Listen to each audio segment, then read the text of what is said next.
Hello, Morongo Basin and listeners around the world, online at Z107.7fm.com. This is your Z107.7 local news for Saturday, November 2nd, 2024. If you missed your chance to experience a fun haunted house this Halloween season, you still have one more opportunity tonight in a Yucca Valley neighborhood. Our very own Dr. Spooky, aka Jeff Harmat, visited the hair-raising house, and he survived to share the devilish details. One family is bringing huge scares to the high desert this Halloween. The Dudra brothers, Jason and Philip's wife, Judy, have turned the yard of their home on Hanford Avenue in Yucca Valley into a haunted maze that will strike genuine terror into those who dare enter. Judy Dudra explains the origin. We've been doing it for the last 20 years because his mama, my husband's mom, started the whole thing back in LA, and then they moved here in 95, and then she started doing it in her yard. Just small little stuff with all the decor. And then in 2018, she passed. So we wanted to take it and keep her legacy living. So every year it gets bigger and bigger. I was amazed at the hard work and creativity that went into rooms and corridors, featuring a vortex, haunted dolls, animatronics, hydraulics, and even a Stranger Things-themed courtyard blasting Kate Bush. Philip Dudra explained that he wanted to bring Halloween events in the vein of Knott's Scary Farm to the high desert, saying that many kids in our community couldn't afford to go to big-ticket Halloween events, and he was one of them. He is thrilled to bring a professional-level, fun, and absolutely scary haunted house experience to everyone in the high desert. It takes them about three months to get it together, and every year it gets bigger and bigger. Completely free, 100%. You know, anything that's donated does go to props and decor for the following year. That's how we are able to keep on building. You can experience the results of their hard work and visit the haunted house tonight at 7041 Hanford Avenue in Yucca Valley. Little ones are invited to a toned-down version of the haunted house starting at 5 p.m., but once the sun goes down, expect a more frightening experience. Reporting for Z107.7, I'm Jeff Harmatz. The Desert Book Club has announced the date and the book for their next meeting, giving you plenty of time to read the book and get ready for the discussion. This month's book club will be on Sunday, November 24th at 5 p.m. at the High Desert Times magazine shop at corner 62 and 29 Palms. This month they're reading Solito by Javier Zamora. It's an inspiring story of the author's migration from El Salvador to the United States at the age of 9. High Desert Times has the book in stock too. You can learn more about the Desert Book Club and a few of their reading picks at this story at Z107.7fm.com. The Beatnik Lounge in Joshua Tree are holding a Dia de los Muertos party in celebration in honor of ancestors past. The art gallery, located at 61597 29 Palms Highway, opens at 9 a.m. today with lots of art from artist Hal Meltzer and artist Ursula. And starting at 4 p.m. tonight, they'll be dancing to DJ Olivia's musical Menu. They'll be holding the closing celebration of the Blast from the Past Gallery art show of artist Hal Meltzer starting at 6 p.m. That's at the Beatnik Lounge in Joshua Tree. You can find a link to the event at our website.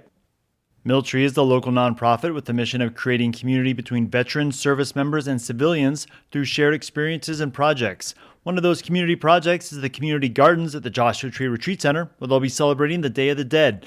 Reporter Hillary Sloan joins us with how you can get in on the celebration. Celebrate the Day of the Dead event with Milltree on Saturday, November 2nd from 4 p.m. to 8 p.m. at the Sanctuary at the Joshua Tree Retreat Center.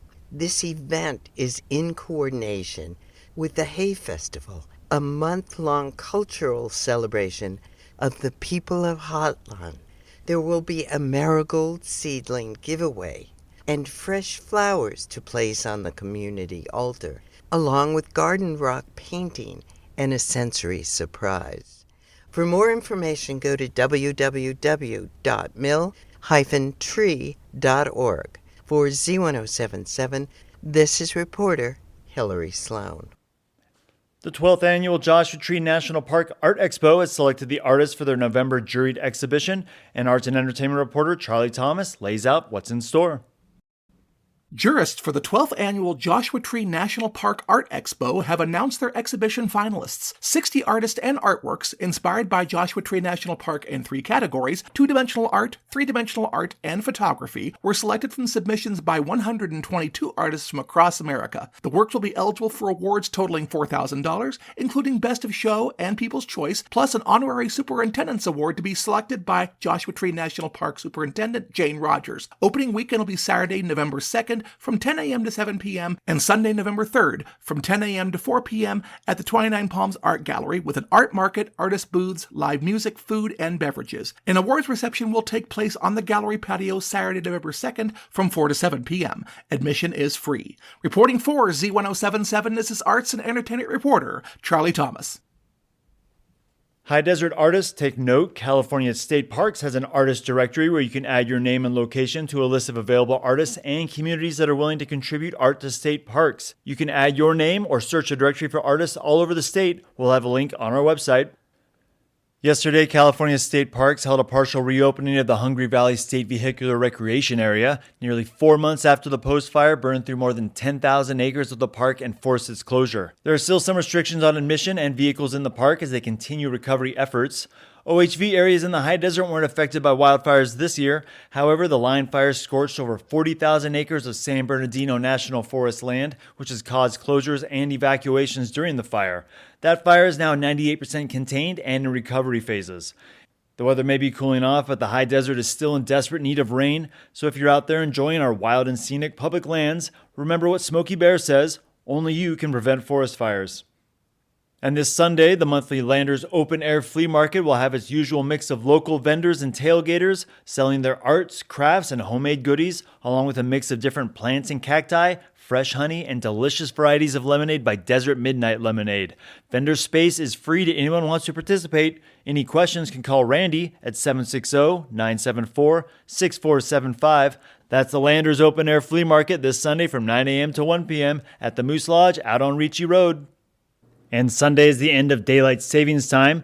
Don't forget to set your clocks back at 2 a.m. That means shorter days as we head into winter, and with the shortest day of the year being the winter solstice on December 21st. After that, the days will start to get longer as we head back into those warmer late spring sunsets. I'm already looking forward to it. And that's your local news for Saturday. You can hear local news 7 times a day, 7 days a week at 7, 8, 9, noon, 4, 5, and 6. More Morongo Basin residents get their local news from Z107.7 than any other source. Reporting out of Joshua Tree, California, alongside the award-winning Z107.7 News team, I'm Robert Hayden.